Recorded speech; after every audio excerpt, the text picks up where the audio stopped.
Hello guys, आपका Ansha study में स्वागत है। गाइस आज मैं आपके लिए लेके आई हूँ जीके के 50+ क्वेश्चंस हैं ये। तो आज चलिए हम स्टार्ट करते हैं, ज़्यादा टाइम ना वेस्ट करते हुए, जो कि आपके हर पेपर के लिए इंपॉर्टेंट क्वेश्चंस हैं ये।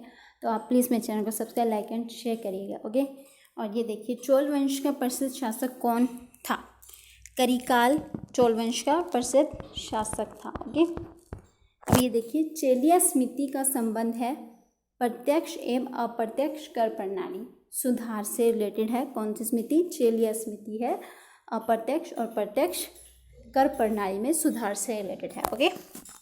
अब ये देखिए, नायक समिति का संबंध किससे है? लघु उद्योगों से नायक समिति का संबंध है, okay. India brand equity fund की स्थापना कब की गई थी? इंडिया ब्रांड इक्विटी फंड की स्थापना 1996 ईस्वी में की गई थी, ओके।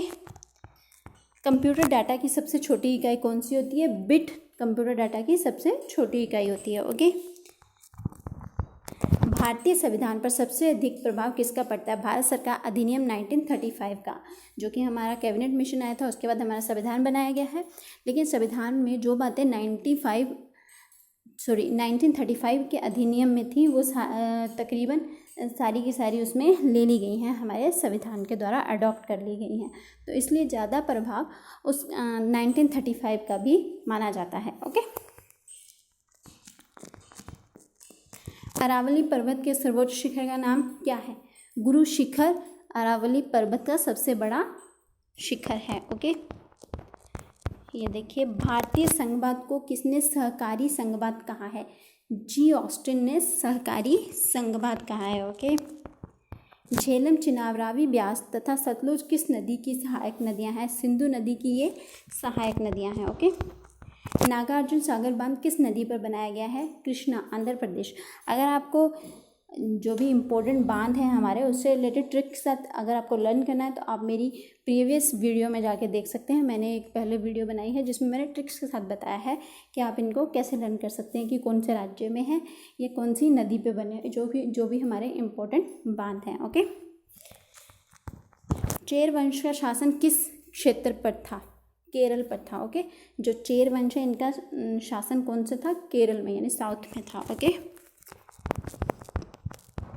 पराश्रव्य तरंगों मनुष्य द्वारा नहीं सुनी जा सकती हैं, ओके। जो पराश्रव्य तरंगे हैं वो मनुष्य के द्वारा नहीं सुनी जाती हैं, ओके। उनको नहीं सुन सकते हैं मनुष्य, ओके। वोलोमीटर एक यंत्र है जो मापता है ऊष्मीय विकिरण। वोलोमीटर से मापा जाता है ऊष्मीय विकिरण, ओके। अभी नेक्स्ट देखिए, रासायनिक ऊर्जा को विद्युत ऊर्जा में परिवर्तित करता है बैटरी। बैटरी जो है वो रासायनिक ऊर्जा को विद्युत ऊर्जा में परिवर्तित करती है, ओके। आजकल सबसे अधिक प्रयोग होने वाली निवेश युक्ति इनपुट डिवाइस है माउस को सबसे ज़्यादा प्रयोग होने वाली युक्ति माना गया है, जो कि इनपुट डिवाइस है। माउस कौन सा डिवाइस है? इनपुट डिवाइस है, ओके। और सबसे ज़्यादा यूज़ होता है कंप्यूटर्स में। सारे कंप्यूटरों में लागू होती है मशीनरी भाषा। जो भी इसकी भाषा होती है, कोबोल या बेसिक लैंग्वेज, जो भी इसकी भाषा होती है, वो सब कौन सी होती है? जो भी इनकी बेसिक लैंग्वेज होती हैं, कोबोल होती है या फिर जावा होती है, वो सब क्या होती हैं? मशीनी भाषाएं बोला जाता है उन्हें।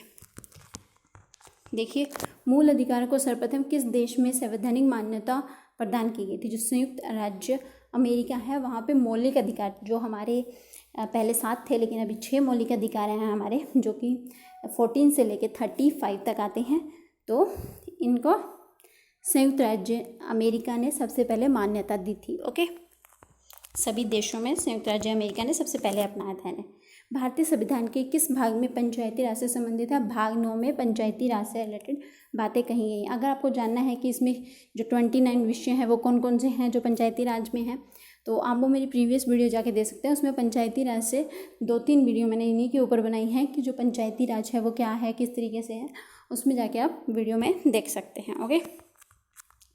भारत के संविधान में भारत को माना गया है, क्या माना गया है? राज्यों का एक संघ कहा जाता है इसे, ओके। क्योंकि हमारे यहाँ पे राज्यों से मिलकर इंडिया बना है, ओके। जैसे कि हमारा राज्यों का संघ है ये, ओके। संघवाद बोला जाता है इसे, राज्यों का संघ है ये, राज्यों से मिलकर बना है इंडिया, ओके। तो ये देखिए, भारत के सबसे ऊंचा पर्वत शिखर का क्या नाम है? कंचनजंगा, जो कि सिक्किम में है। सबसे ऊंचा पर्वत शिखर है कंचनजंगा, जो कि सिक्किम में है। ओके। संविधान के किस भाग में ग्राम पंचायतों की स्थापना की बात करी गई है? भाग 4 में, यानी जो भाग 4 हमारे नीति निर्देशक सिद्धांत है उसमें पंचायतों की स्थापना की बात करी गई है, जो कि आर्टिकल 40 में करी गई है। ये महात्मा गांधी जी का विचार था कि हमारे देश में पंचायतें भी होनी चाहिए, और ये नीति निर्देशक सिद्धांतों में आर्टिकल 40 है, जिसमें कि आर्टिकल 40 है जिसमें कि पंचायती राज से रिलेटेड बात कही गई है। अगर आपको नीति निर्देशक सिद्धांतों को ट्रिक से लर्न करना है तो आप मेरी प्रीवियस वीडियो को जाके देख सकते हैं। ओके। भारत के संविधान निर्माताओं ने न्यायिक पुनर्विलोकन के विचार को ग्रहण किया है। जो भी हमारे न्याय से रिलेटेड पुनर्विलोकन के विचार हैं उनको कहाँ से लिया गया है? जो भी हमारे न्यायालय से रिलेटेड है, कहाँ से लिया गया है? अमेरिका से। ओके। भारतीय संविधान कौन सी नागरिकता प्रदान करता है? हमारे यहाँ पे एकल नागरिकता है, जैसे कि अमेरिका में 2 नागरिकताएं लेनी पड़ती हैं, एक तो सेंटर की लेनी पड़ती है और राज्यों की अलग से लेनी पड़ती है, लेकिन हमारे यहाँ पे ऐसा नहीं है। हमारे यहाँ पे एक ही नागरिकता चलती है। जैसे आपका वोटर कार्ड होगा तो वो एक ही होता है, उस वोटर कार्ड से आप कहीं पे भी जा सकते हैं, इंडिया में आप कहीं पे भी जा सकते हैं। ओके। और वो दिखा सकते हैं तो वो वैलिड होता है। ओके। तो यानी इंडिया में कौन सी नागरिकता है? एकल नागरिकता। मूल अधिकारों को सर्वप्रथम किस देश में संवैधानिक मान्यता प्रदान की गई थी? संयुक्त राज्य अमेरिका में। सॉरी, ये रिपीट हो गया क्वेश्चन। सुपर 301 क्या है? सुपर 301 क्या है? अमेरिकी व्यापार कानून की वह धारा है जो उन्होंने अपने आयात पर उच्च सीमा शुल्क लगाने की शक्ति देती है। यानी कि सुपर 301 क्या है? जिसके अकॉर्डिंगली अमेरिका जो देश है वो अपने आयात करता है, जो भी सामान होगा, वो जो सामान बेचता है उन पे वो जितनी मर्जी उच्च शुल्क लगाता है। ओके। भाषीय आधार पर राज्यों का पुनर्गठन किस वर्ष किया गया था? 1956 में। इसमें सरदार वल्लभ भाई पटेल जी की बहुत भूमिका निभाई जाती है, उन्होंने बहुत भूमिका निभाई थी इससे रिलेटेड। और 1952 में फैज़ल अली जी की अध्यक्षता में, ओके, 96 में उन्होंने एक आयोग बनाया गया था फैज़ल अली जी की अध्यक्षता में। 96 में उन्होंने अपनी रिपोर्ट दी थी, ओके, कि इनको जो भी भाषा के आधार पर गठित किया जाए राज्यों को या किसी भी तरीके से, ओके, इस तरीके से। तो ये किसने दी? फैज़ल अली जी ने। ओके। भारत के किस प्रकार का देश है? भारत एक संसदात्मक प्रजातंत्र है। ओके। संसदीय प्रणाली हमने कहाँ से ली है? इंग्लैंड से ली है। ओके। अरावली पर्वत का सर्वोच्च शिखर कौन सा है? गुरु शिखर है, जो कि अरावली पर्वत का सबसे सर्वोच्च शिखर है। ओपेक देशों में खनिज तेल की सबसे अधिक उत्पादन कौन करता है? जो ओपेक के देश है जिसकी स्थापना 1960 में हुई थी, 1960 में हुई थी ओपेक की स्थापना। और इससे सबसे ज़्यादा उत्पादन कहाँ पे होता है? सऊदी अरब करता है तेल का सबसे ज़्यादा उत्पादन। ओके।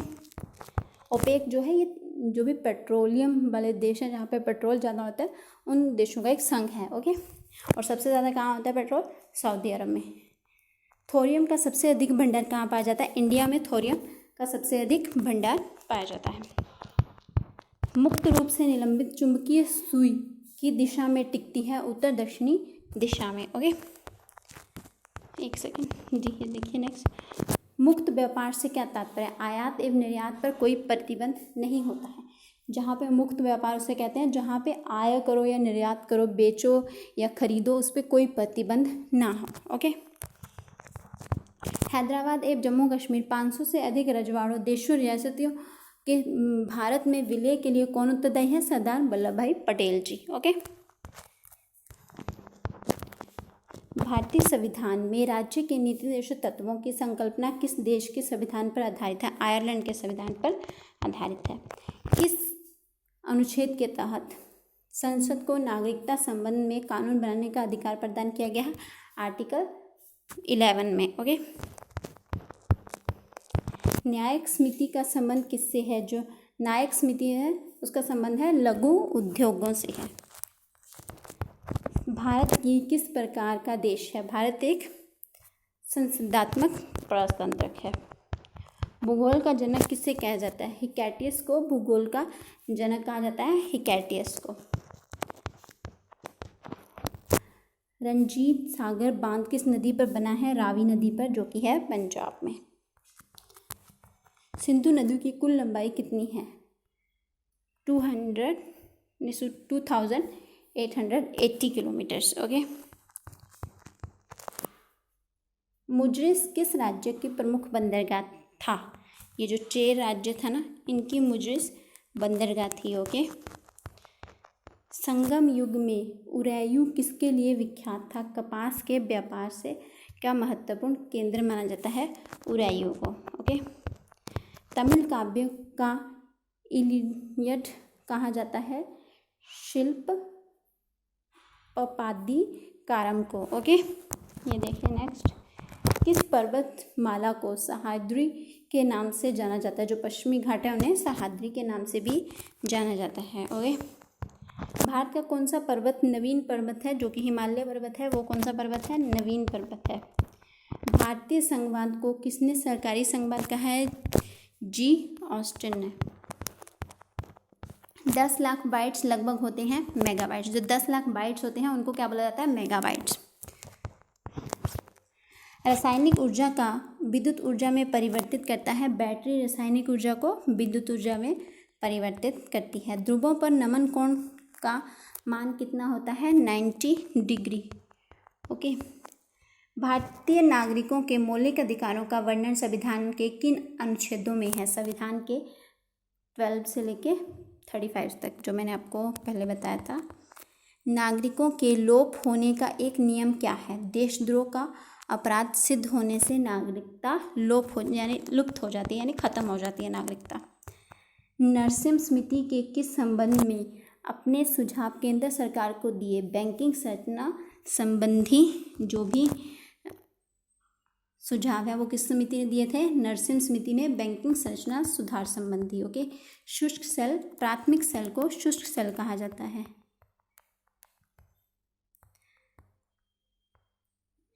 तो देखिए गाइज, ये थे हमारे 50+ क्वेश्चंस। अगर आपको पसंद आया तो प्लीज़ मेरे चैनल को सब्सक्राइब, लाइक एंड शेयर करिएगा। Okay, thank you very much guys.